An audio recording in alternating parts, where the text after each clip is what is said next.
Are you calling this episode 1? Yeah, let's call this episode 1. Episode 1, Become a Bat. And you got that title from where? The title comes from the origin of Batman, the origin page. From detective number... Was it detective number... Well, we haven't got there yet in our reading. Well, yeah, So true. I kind of... It's in 2 different issues. It's in Batman number 1 and Detective Comics number 33. 33, okay. So we read up to 29, so I don't even know his origin yet. Yeah, like anybody on the face Yeah. of the planet doesn't know Batman's origin story. So this is Become a Bat. This is a chronological read-through of Batman and Detective Comics, starting from the beginning, from Batman's first appearance in Detective Comics number 27.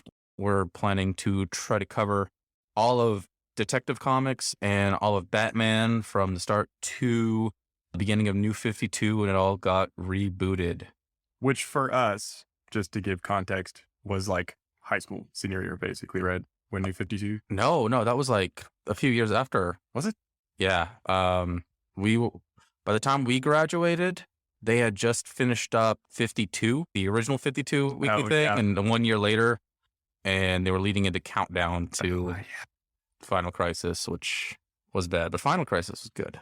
Yeah, and I love comic books, obviously, because we're doing this right now. I love comic books, and I love Batman, but the combination of New 52 and Countdown was enough to make me just stop collecting comics and buying comics monthly because it was just too much. You know when I stopped buying comics? When? It was 2008. It was actually in the middle of Final Crisis, but I was pulling out of my comic book shop and my car got hit.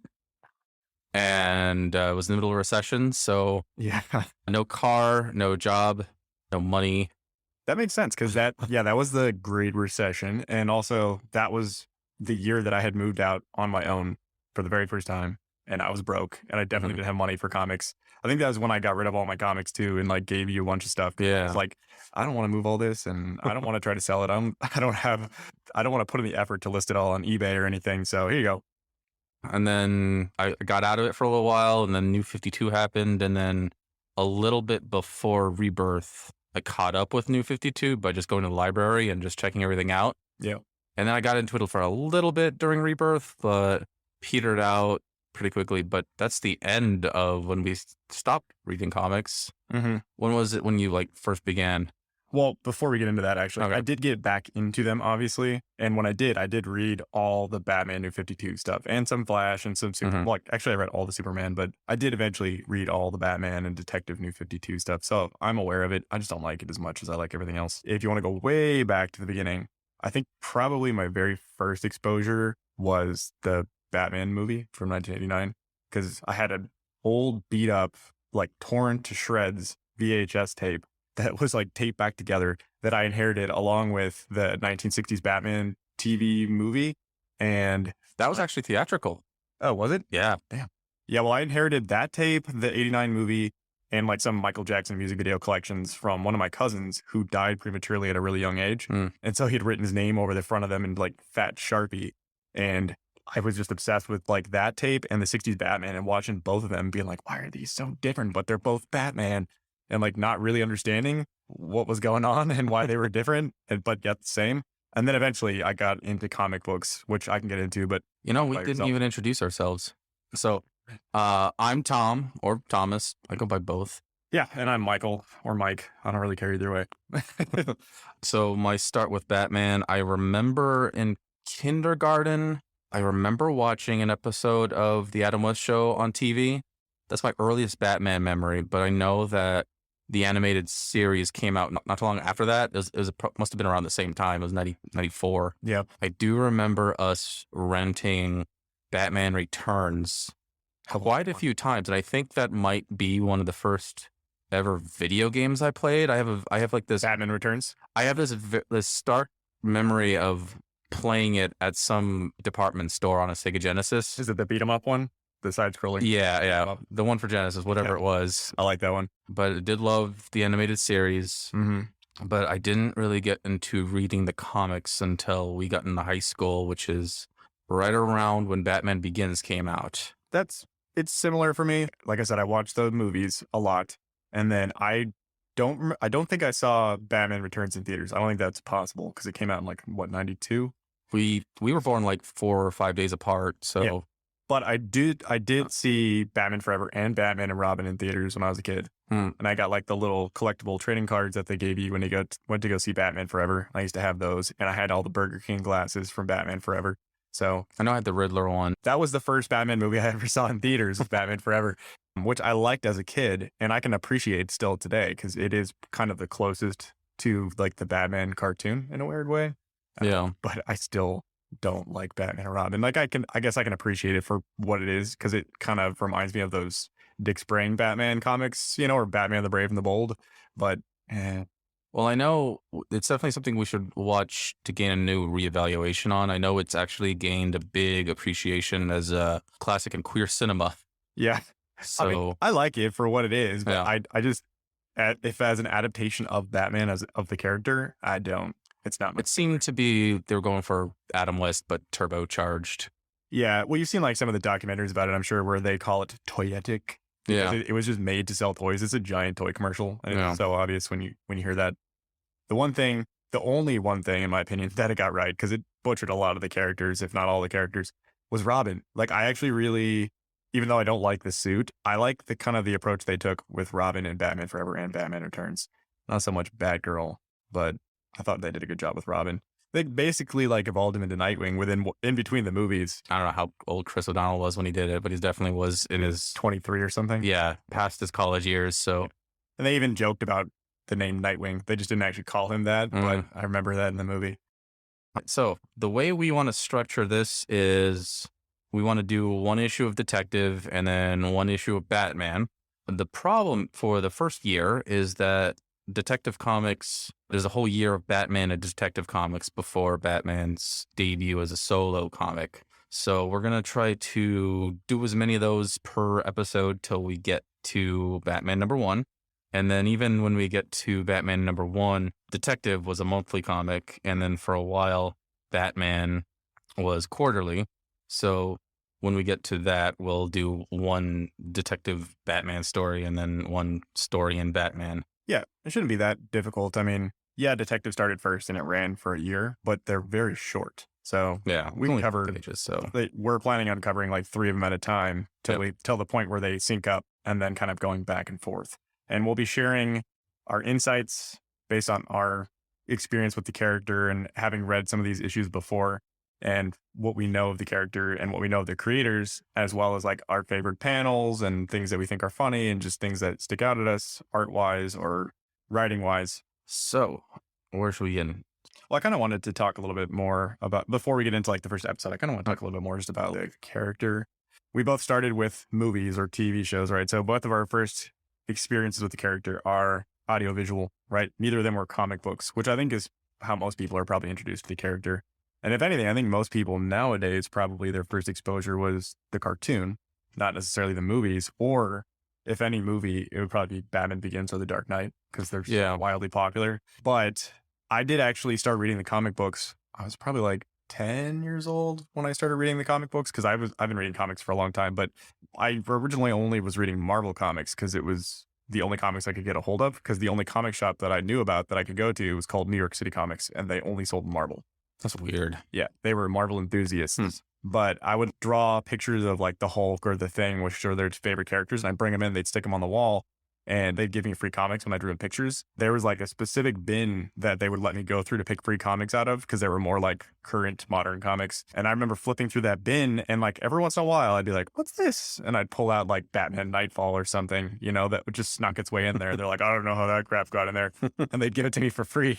So I ended up with a couple issues of Batman because of that. And they were like really cool ones, which, now that I think back about it, probably the reason why my favorite Batman artist is my favorite Batman artist is because he drew Batman for like 20 years and he drew it during that era. So the first couple Batman comics I ever read were drawn by him. Do you remember who it was? Yeah, it's Jim Aparo. So I started reading, like I said earlier, around when Batman Begins came out. If I can recall, that was around 2005. So they were gearing up for Infinite Crisis. It was a little bit after Hush. So I had a lot of catch up to do, trying to figure out who all these characters were. And I was just reading random issues here and there, getting what you loaned me. That's pretty comprehensive. Well, the stuff I loaned you, I think I was loaning you like year one Dark Knight Returns. Yeah, so I got all the Uh, basics. but- Yeah, like I read through I bought my own copies of Year One and Mhm. Dark Knight Returns, which I still have. I read Long Halloween, Yeah.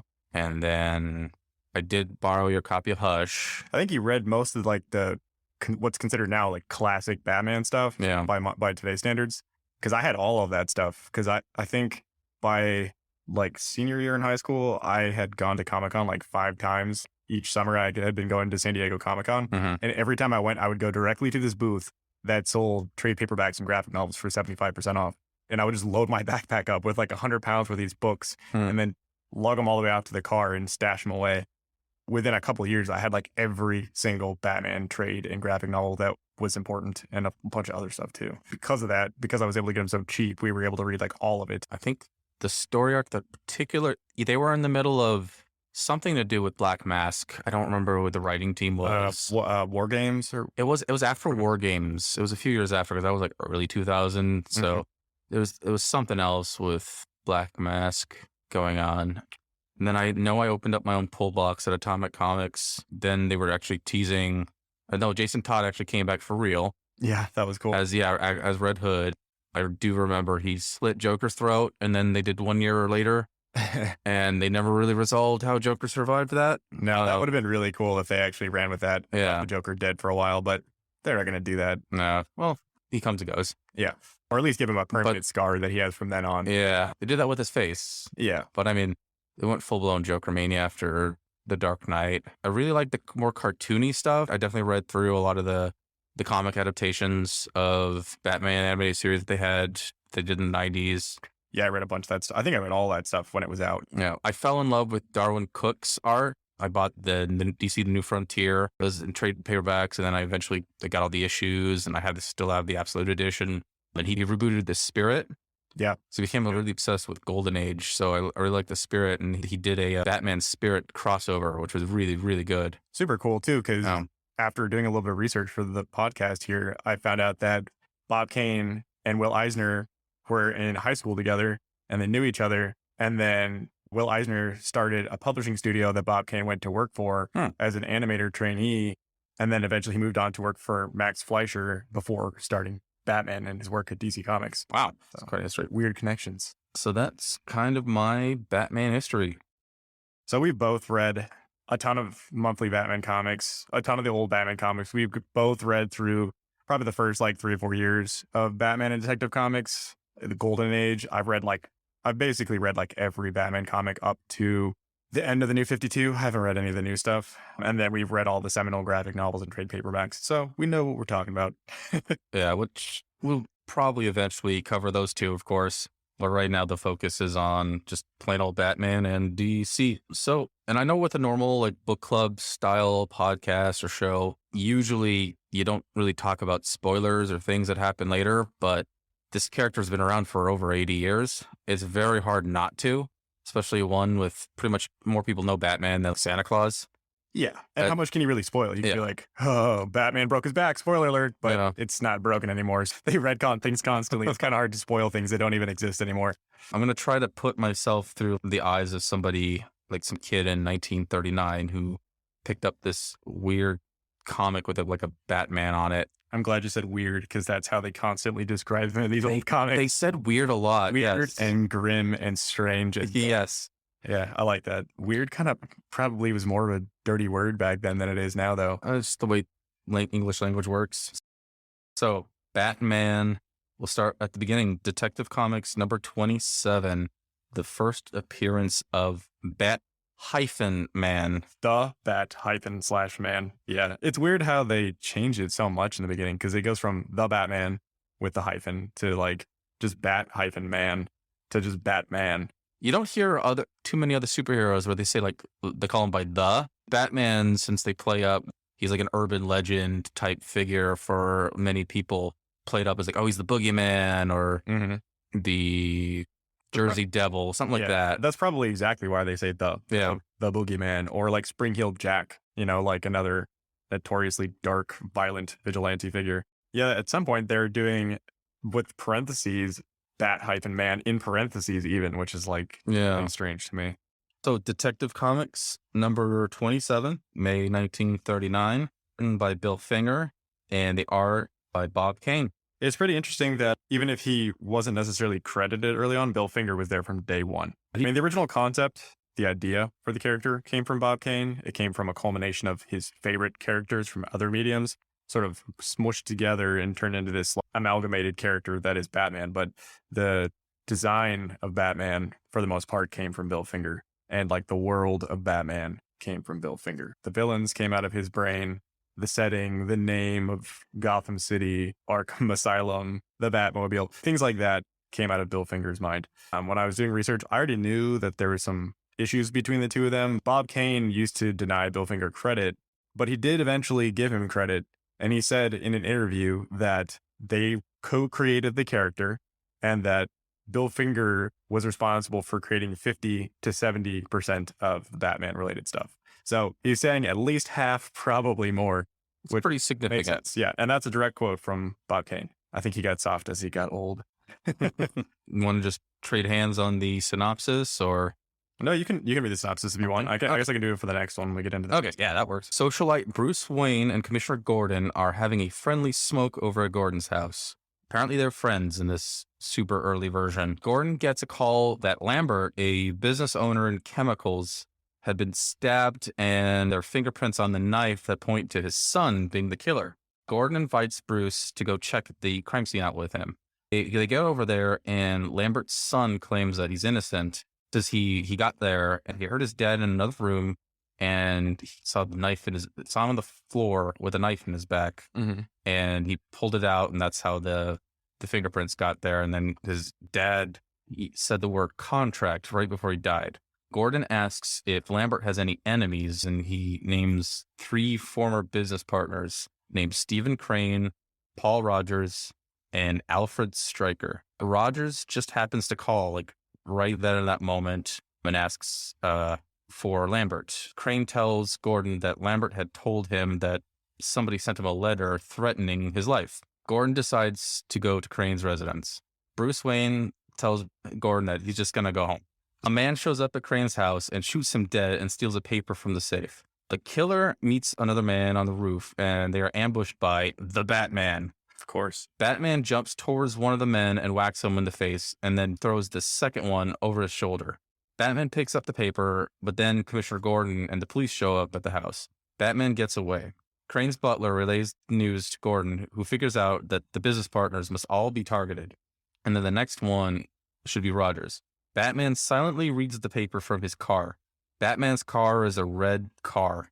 Yeah, like a red Roadster or like a Model T Ford. Yeah, it's not a Batmobile at this point in time. Not for a while. Rogers hears a broadcast about the murders and then goes to Stryker's laboratory, where he's greeted by this big guy named Jennings.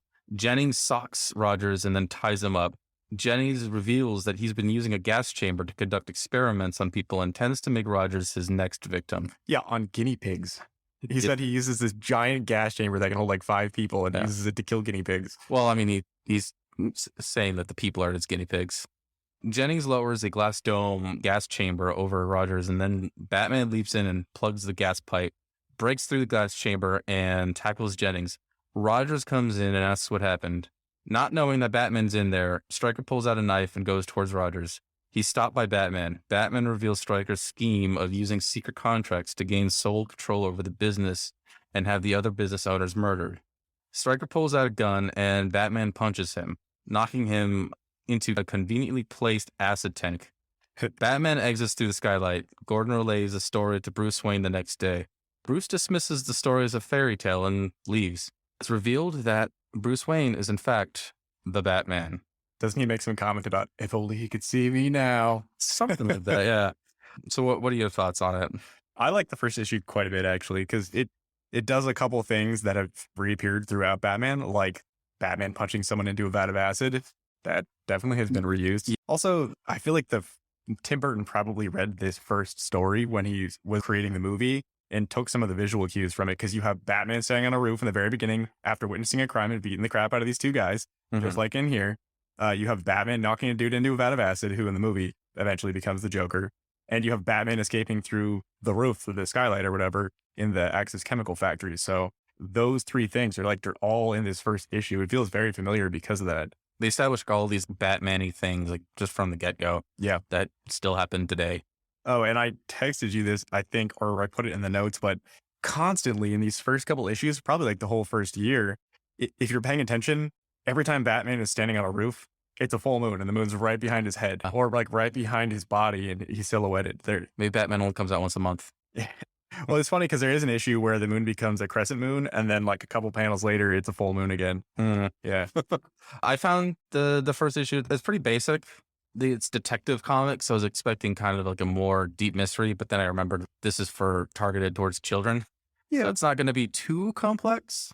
Older children, but it's still pretty dark if you think about the time when this came out and that there weren't really many adult comics. And the only other adult comic book was Superman, which was not dark at all. Yeah. So you got this vigilante who has no superpowers, jumping off rooftops and punching people into vats of acid. He knows he's killing people, Yeah. and he's fine with it. It's not a question of he's got no kill rule. I did find it interesting that Bruce Wayne and Commissioner Gordon are just friends. Usually later on, they're just kind of, as Bruce Wayne and Gordon, they don't have too much of a relationship in most interpretations. Yeah, they do in like the 80s, my favorite run. They have a good relationship together, but yeah, most of the time they don't. Yeah. And it's always explained that Gordon doesn't know who he is, or maybe he does, but he refuses to acknowledge it. The big one was in Batman, the Nolan trilogy, since Gordon came and then he's just a regular beat cop. Yeah. Right after Bruce Wayne's parents got shot. So they kind of have a sort of relationship there, but it's not really a friend relationship like it was here.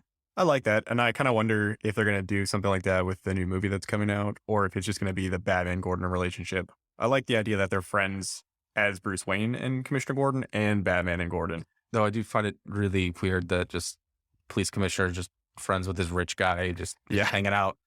Probably buys all his drinks for him. And then invites him to fresh crime scenes. I like that this issue, even though it's not very detective-y, there's not much to solve. It shows that Batman's a very quick thinker and he reacts quickly. He feigns ignorance when he's in the room as Bruce Wayne, but he listens to everything that's going on around him. So much so that he puts the clues together before the police does, gets to the scene of the crime before the police, and is able to fight the criminals before they get there. The scene that we were talking about shortly, or a little while ago, where the guy drops that giant glass dome over his hostage and he's about to gas him to death. He does say that he uses it to kill guinea pigs that he then experiments on, and now you're my guinea pig. So he uses it to kill guinea pigs. But Batman is such a quick thinker that he's been like standing up there hiding while this is all about to go down. He jumps down, grabs a giant wrench, and then like runs over so that this dome like crashes down on him, shoves something up into the dome to keep some gas from coming out, and then shatters the dome with a wrench. That takes some really quick thinking. And he does it all in like a split second. So I thought that was really cool. Let's move on to panel of the story. So for mine, I really like the panel where he's up on the rooftop and it's the very first appearance of Batman. Well, him in costume, you're just out there. He's already got his hands crossed around his chest, just scaring the crap out of the criminals. Yeah. It's super iconic. And I feel like that is like a shot that they specifically recreated for that first movie. Because you got two criminals on a roof, Batman standing in the background, looking all intimidating. And they're like, the Batman! And they get all scared. They also know him as the Batman already. So prior to this story, he's already been doing things as Batman and scaring criminals, fighting crime. So he's a known entity to the criminal and the police. What was yours? I'll tell you here in a second. But another thing I like about that is this is the first issue. And you and I know, because we've read a lot of this already, that his technology slowly evolves over like that first couple of years. But he hasn't even been shown to have a rope or a battering or anything. He's already up on the roof. So he must have climbed up there hand over foot, which shows that he's very determined to catch these guys, so much so that he could scale a building with no help and just be up there waiting for them. Yeah, he's extremely low tech right now. Low tech, but like strong. Just a guy in a Batman, just a bat costume and his wits. And my favorite panel is just a little bit later on, and it's when he's confronted by the man who tried to kill him / kill the hostage with the giant glass dome with the gas. Stryker, I think. Stryker? Yeah. Yeah, Stryker. Stryker pulls a gun on him, just like out of the blue, just whips a gun out. And instead of like shrinking away from the gun, Batman just like socks him in the face really hard. Yeah. So hard that he flies into a railing and topples over the end and falls into a vat of acid. And Batman basically just says good riddance. Yeah, I love how vindictive he is. That'll continue on the next couple issues for sure. Yeah, I really like Batman in these first couple issues because he doesn't take crap from anybody. You know, he's really good at playing off the aloof Bruce Wayne thing, like pretending like he just doesn't care about anything. And then when he's in costume and he confronts these criminals, he just goes right into punching, and he always punches them right in the face or kicks them right in the stomach. And he's always like trying to throw people off roofs or break people's faces. He's really brutal, but again, he's really smart and very quick to react. So love that early Batman. Do you want cursing in this podcast? Because I wrote, he punches their effing lights out. I think we can curse. If I put it on YouTube, I'm just going to bleep out the curses. Yeah. But as far as podcast hosting sites, wherever we'll put in the, fuck. That's basically a wrap up of that first appearance of Batman. It's really short. It's like 6 pages or something. It's such a short story, but it gets the point across. And it was powerful enough that people requested more and more and more, and to the point where Bob Kane and Bill Finger couldn't even deliver enough Batman comic books to satiate their editors. But we'll go ahead and move on to Detective number 28, because we can get through the first couple issues. I think we'll go through the first 3 issues in this one, because they're very short. There's not a whole lot there to unpack. So let's see here. Detective number 28. Yeah, you wrote this synopsis, so it's going to be kind of weird me reading it, because it's kind of written in your voice. Well, you don't have to read it like verbatim. I didn't. I'm going to try to read what you wrote. Okay. Maybe I'll write one of these synopses so you can hear it from my perspective. Okay. So a newsboy exclaims the headline, Jewel thieves pull off their 5th robbery, this time getting away with $100,000 worth of jewelry. An inflation calculator lists this as worth $2,005,769 in the 2021 crash. It's quite a bit more. Oh. The police have no leads. Bruce Wayne at his home disguises his voice to sound like Commissioner Gordon and calls an informant named Gimpy. What a name. Real quick, is this it? Because I was going off the scans here and that was kind of blurry, and I'm pretty sure it said Gimpy. Does it say Gimpy there? And the remastered? Hello, Gimpy. Yeah, it says Gimpy. Okay. Anyways, he calls an informant named Gimpy to get information on the Jewel gang. Gimpy tells him that someone named Frenchie Blake is behind the gang and tells them about the next job they're going to pull. Later that night, 2 jewel thieves have pulled the job and are on the rooftop when Batman ambushes them. Batman makes quick work of the 2. He jumps on one shoulder and then flips another guy off the roof, killing him. This gets the attention of the couple police officers who just happen to be standing there. Yeah, actually, it says that the body, like the corpse, is what gets their attention, which I thought was really funny. Like, whoa, there's a body that just flew off the roof. Batman bids them goodnight, jumps off the roof, and uses a rope to tie it to a flagpole to swing to another building, getting away. The police are bewildered and then collect the jewels and arrest the thieves. The next day, Frenchie Blake, some rich-looking guy with a monocle, or just Frenchie Blake, some rich guy with a monocle, is reading about the incident in the paper. I was describing him. Okay, that's what I thought, but I wasn't sure. The headline lists Batman as the head of the Jewel Gang. Frenchie is annoyed at what happened to his goons, but is glad that the police suspect Batman. He plots that night's score to his goons. Unknown to him, Batman is hanging on a rope outside the window, listening to the whole scheme. Later, the goons go to steal their score. Batman swings into the window and fights the goons.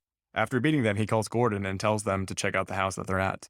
Batman then drives over to Frenchie's. Frenchie is playing solitaire when he gets the knock at the door. He opens it and is shocked to find Batman leaping towards him.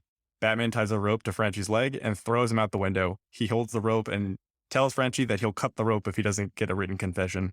Frenchie agrees and writes the note, but then he tries to jump Batman. Batman counters and knocks some sense into Frenchie. Batman ties Frenchie up and drops him on the steps of the police station. Batman leaves a note for Gordon telling him who the real leader is, and that is the end of the story. So, yeah, you summed it up pretty well. And I could see the panels in my head as I was reading it, actually. Yeah, this one was a lot simpler even than the first story. Yeah. The first one had scheming up a plan. This guy's just like, we're going to go here, we're going to steal the jewels. Yeah. And then Batman's like, I'm going to go there, I'm going to stop them. Right. And then I'm going to found the guy off in front of the police station. So my thoughts on this one. Like we said earlier, this version of Batman, he's very quick and he's brutal. Still very low tech at this point. Like the most advanced thing he uses outside of a car is his rope. Yeah, but still, he goes from no rope to a rope. Yeah. In one issue, he's got a rope already. And he's already racked up a body count. Mm-hmm. Doesn't really matter to him. One per issue. Yeah, that's 1939. And the Gotham Police Department are really incompetent. You know, it's funny. They're really incompetent, but somehow they were able to run the fingerprints in the first issue and get the results back Yeah. while the crime scene is still active before. We can't even do that today No. because all Batman had to do was call a known informant using Gordon's voice.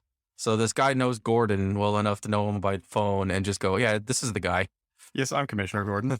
I've been in jail this whole time, but yeah, I know who's doing these dual scores. And then Batman just goes straight to work and does it.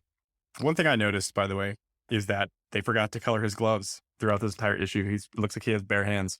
I can't tell on my scan because the colors are terrible, but in the archives, are they? Oh yeah, they just His hands are skin colored throughout the entire issue. the whole issue. Yep. Well, maybe they were flip flopping on whether he should have gloves or not. Maybe. It'd be hard to tell because his gloves are really skimpy in the original comics. He doesn't have No. the scallops on them. They don't go up to his elbow. They're just like, He didn't have those purple gloves. yeah, little purple gloves. They're actually blue in the first issue. Yeah, they always, when they do go for like a first appearance, like throwback, it's the purple gloves, but Yeah. they're kind of blue. My favorite Batman gloves are like the first ones he gets with the scallops, which come up to like midway up his forearm. Mhm. They're not quite as long as the ones that we're accustomed to now, but I just think they look cool. Also, something I noticed that Batman's not on the cover of the issue of Detective Comics number 28. He's He's a backup feature. he's still a backup feature. So that kind of indicates that at this point they know they got something good, but he's not on the cover again. But I don't think he won't be on the cover again for a while. I mean, Yeah. he's on the next cover, And then probably every cover. and then from then on, like it's gonna be the Batman comic. And a couple of the things that I noticed, again, like Batman Begins, right, which is an origin story of Batman, pulls from inspiration from this one too. At least I think it does, because it has a scene in that movie where he uses a grappling hook to like dangle a guy off a roof and get a confession out of him. He does that exact same thing in here, only he uses just a rope and he throws him out a window. But I could just kind of see Oh, that. like in The Dark Knight, where he throws Eric Roberts off the roof. No, I'm talking about Batman Begins Oh. when he throws that guy off the roof and then he like pulls him up to his face. Yeah. Oh, yeah. I kind of got vibes like that from this book. Again, just like showing that he's willing to do that to intimidate people. Although in this one, I wouldn't doubt if he actually would cut the rope. He would have cut that rope. It was not intimidation. He would have cut that rope and just gone on with his day. Also, I like that he leaves the guy tied up and he leaves a piece of paper that just tells them everything. Kind of like what Spider-Man does in early Spider-Man comics. But he doesn't sign the Batman. He just writes the and then like draws a picture of a bat on there. Yeah. Like he took the time to draw a bat. He made Frenchie write a written confession, and then he made his own note saying, look what I did. Look what I made him do. And something to note too, this is only the second issue of Batman, or the second issue of a comic book featuring Batman, but it's the last one where Bob Kane signs it as Robert Kane. After that, he signs them all as Bob Kane. He spelled it like Rob apostrophe T. I've never seen that before. Robert. Yeah, he thinks he's pretty fancy stuff. So for my panel of the story, it's the panel where he's busting in through the door, and it's a behind the view shot of Batman. He's like scaring the crap out of Frenchie. Frenchie's like very small in the panel. Batman is just, he's got his arms raised up. He's like pretty much silhouetting the entire thing. It's really cool. It's a really cool picture. It does make him seem really intimidating because he's all silhouetted. He's all dark and his cape is sort of billowing out. Yeah, it's very much I'm gonna get you, foes. Yeah, I feel like if this were like modern Batman, it would be followed by Frenchie shooting at him a bunch of times and all the bullets not doing anything. Yeah, my favorite panel is the one where Batman jumps off the roof himself when he's confronted by the police. And it shows the cops shooting at him and Batman's just diving headfirst off this roof. And you can tell it's a skyscraper. It's pretty high up. There are a couple buildings taller, but I mean, it's level with the building across the street from it. And then it says, to the horrified eyes of the police, the Batman dives off the roof, and it underlines off the roof, just to like show you how scary it's something like that would be. This is a weird thing that happened. Yeah. And I think that's probably one of the first couple ways too that Batman builds up his like urban legend mythos. Yeah. Because he's not taking bullets to the chest right now, but he's jumping off of skyscrapers with apparently no way of surviving. Yeah, he's survived. Well, speaking of taking bullets to the chest, that leads us to Detective Comics number 29. This one's the most complex of them. I was actually surprised at complex and better written this one was than the first two. This starts a recurring motif in the original Batman comics too, because it's where you have evil mad scientist characters as the villains, right? Who are concocting some sort of like solution that they want to inject into people. Also, I really love the cover to this one. Yeah, this has got like the just awesome gothic horror kind of style to it that they'll do for a little while. Yeah, there's like laboratories, the skull on the stack of books, and all the test tubes and the Bunsen burners. This is when like the Hammer horror films were happening. Well, no, this is 1939, so this would have been like The Universal. Dracula, the Wolfman, Universal. Yeah. Chandu, the Return of Chandu, which they actually mentioned Chandu at one point. But yeah, I love how he's like swinging in through the window. His cape's all open in that old Golden Age Batman way where it looks like bat wings. It doesn't look like a cape. And he's kicking this guy so hard that the knife is just flying right out of his hand. It's a very actiony pose. And then there's these little tiny, like cheesy looking bats up there by where his rope is like crossing the moon. I've always loved those cheesy little bats. All right. So this came out in July 1939, written by Gardner Fox and the art by Bob Kane. So synopsis. This name is really awkward, but Carl Halfern, also known as Dr. Death, I'm just going to call him Dr. Death from now on. He has got a deadly pollen extract that he plans to use to poison wealthy people with if they don't pay him money. But he recognizes that Batman would be a roadblock to his plans, so he decides to trap him. He puts out an ad in the newspaper which catches Bruce Wayne's eye. The ad instructs Batman to go to the post office and pick up a letter for a man named John Jones. Bruce picks up the letter, and it says that the author will commit a murder at a specific time and place, and he dares Batman to stop him. That part got to me for some reason. He sends this letter saying that if you're Batman, go pick this up, and it says to the Batman. And Bruce Wayne walks into the post office and asks for this letter that says to the Batman. Thinking at this point in time, Bruce gives no fucks. Yeah. Like, yeah, okay, if I guess that they find out I'm Batman, whatever. But so go on. He goes and he prepares for the night. He gathers these glass pellets of choking gas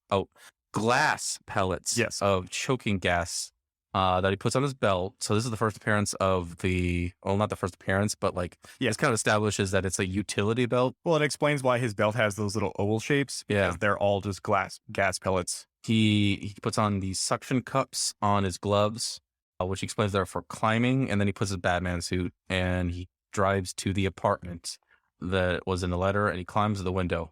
He peers in, unaware he's about to be ambushed. He steps in and the lights turn on, and he's caught by two men with guns. Batman tackles this art piece structure and knocks it on both of the goons, subduing them. Just as he's questioning who put them up to it, Jabba, the assistant for Dr. Death, busts in the room, tells Batman that Dr. Death sends his regards, and then shoots Batman in the right shoulder. Batman throws one of the gas pellets, the choking gas, at Jabba and jumps out the window. He gets to his car, takes off his costume, dresses his wound, and then he finds a phone booth where he calls up a newspaper asking them to put out an ad to tell Dr. Death that the Batman accepts his challenge. Bruce goes to find his family doctor to fix up his shoulder. The doctor asks Bruce how he was able to accidentally shoot himself without leaving powder marks, and Bruce gives him this joking non-answer, and that settles that with the doctor. He's just like, okay. What kind of doctor would ask that in 1939? Well, I'm wondering when they started those like mandatory gunshot reporting rules. Yeah. Because now, for decades, if somebody shows up to a doctor's office with a gunshot, then that automatically gets reported to the police, whether it's accidental or we have to look that up just out of curiosity. Yeah. That's why you'll see like a lot of mob shows or movies where they either go to a private doctor or a vet that they happen to know. Right. So it doesn't have to be a report. Yeah. So the next morning, Dr. Death admonishes his goons for failing. He gives Jabba a vial of the deadly poison and a picture of a man named John P. Van Smith and tells him to find him and kill him with it. Bruce Wayne just happens to be driving around and spots Jabba walking. Jabba finds Smith and blows the pollen at him. Bruce quickly jumps in and holds a handkerchief to himself and Smith's mouth to save him. Jabba runs off and Bruce follows him to Dr. Death's mansion. Bruce later comes back that night as Batman and sneaks through a window. Dr. Death and Jabba are working at the lab. Batman throws his lasso across Jabba's neck and presumably kills him. He's brutal at this point, so that's kind of the end of Jabba in this issue. Yeah, he just looks it over his neck and yanks on it really hard. Yeah. Dr. Death runs towards the end of the room and drops down a secret chute. Batman jumps in and makes chase. They chase each other right back to the lab where it started. I know. And then it's like almost unclear what happens. Like I had to look through this like 3 or 4 times just to get it right. But what I'm pretty sure happened was Dr. Death, he like grabbed this explosive vial, and I think he means to throw it at Batman. But Batman, as he walks in the room, grabs a fire extinguisher and then he throws it at Dr. Death. Yeah, and he drops the vial. And he drops it And close to himself. Yep. Dr. Death's he finds the whole situation hilarious. He's laughing and the fire just engulfs him and Batman just stares, watching it burn him alive. Yeah, he like steps out of the house and stands in the door frame, and it shows him from the back in this really cool looking shot where there's flames inside, and he's just like, "Death to Dr. Death." That's a badass line. I know. Batman in these early comics kind of reminds me of like an 80s action hero because he has all these like stupid one-liners. He's very, there's a lot of RoboCop. Yeah, you're right. Yeah, like if Verhoeven was writing RoboCop, I mean, he must have been reading like the super early Batman comics. A Paul Verhoeven Batman movie would be actually pretty That would interesting. have been amazing. So my thoughts on this, there was a lot more going on in this one than the first two. This is the first time that a villain has actually gone after Batman first rather than reacting to Batman. He's being proactive about stopping Batman and then going after his plans. And well, he says right in the very beginning that he knows that this type of scheme he's concocted will indefinitely attract Batman, the Batman. So he's already waiting for him because he knows he's going to show up. Batman prepares his gadgets, as we said earlier. Like that's pretty worth note. Like Batman with prep time is a big meme. Yeah. And this is kind of the birth of that. It says, or actually Bruce Wayne himself says that it takes him 30 minutes to get dressed up as Batman. Yeah. Really funny. Like I'm wondering how long. He just puts on spandex and a mask, but it takes a half an hour. Yeah. Yeah. Well, I mean, it's probably pretty tight spandex, so you gotta like get that cornstarch in. I don't know how to get enough spandex. Yeah, I don't know. And Batman, he isn't much more than like rich guy at this point. There's not much to Batman, but they do add in that, I mean, the Bruce Wayne, but they do add in that like he's an aloof rich guy to like people who don't know anything about him. Mm-hmm. It actually said that in the intro, like right where it next to it says Batman, like where it says his name in the title sequence, it says he's a bored millionaire. So we don't know why he's doing this. So yeah, I mean, at this point, he's doing it because he's bored. He's doing it because he's bored, and he's got a lot of money. He's got a lot more imagination than modern rich people do. Mm-hmm. What are your thoughts? I like that it takes him half an hour to become Batman because I always wondered that. You know, like in the Adam West show, he slides down a pole and boom, he's wearing the costume. Yeah. Or like the Tim Burton movies or any of the movies, really, it just like cuts to him being in full outfit. But I like thinking about him being in a room for 30 minutes trying to put this costume on and prepping himself. This is where I started realizing that Batman is silhouetted by the moon. So I wrote in our notes here that he's been silhouetted or posed in front of the moon a full 10 times by this issue already. I think like 7 out of the 10 or 6 out of the 10 are just in this issue alone. So it's definitely a recurring thing. I love that final frame where he's standing there and just watching the building burn down. Mm-hmm. I thought that was great. It's a really kind of like dark, moody picture too. Yeah, you can feel the flames in front of him. And yeah, that goes to my panel of the story, which was the moon silhouette where he's standing in front of the window before he gets ambushed. Even divorced the Batman, like the art's pretty, I mean, it's basic, but it's really cool. Like just the artwork. I mean, like the art inside of the building. Yeah, like in the house, the interior of the house is the main focus. And it has like pillars with statues on them. And there's like an easel with painting of a woman. And there's like a painting of a duck or a bird of some kind on the wall. Like the way that the room is designed actually kind of resembles the 60s Batman TV show and the way that they design rooms on that show. Yeah. I thought that was cool. And even the coloring, like the pinks and the oranges and the purples and stuff, kind of reminds me of that show. It's very moody. Yeah. It's definitely very like gothic horror, which is what was popular at the time too. Like I said, Batman at this point is kind of like an 80s action hero. This panel that I picked is just an extreme close-up of his face where he says, "Your choice, gentlemen. Tell me or I'll kill you," which I thought was really great. And it's a very, like he's squinting and it's just like his face is all shadowy and stuff. Yeah. I just really love it, especially when you pair it up with the panel like right in front of it too, where he's like, "Tell me." And they're like, "I can't tell you. If I tell you, he'll kill me." And then he's like, "No, I'll kill you." It's just so mean, but it's great. I love it. Yeah.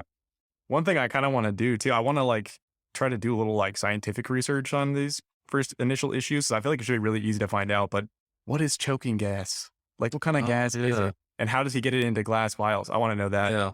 And then what would have been even viable for somebody in 1939. And we're not going over it yet, but we both read Batman #1 as well, which is quite a bit longer and a lot more action packed.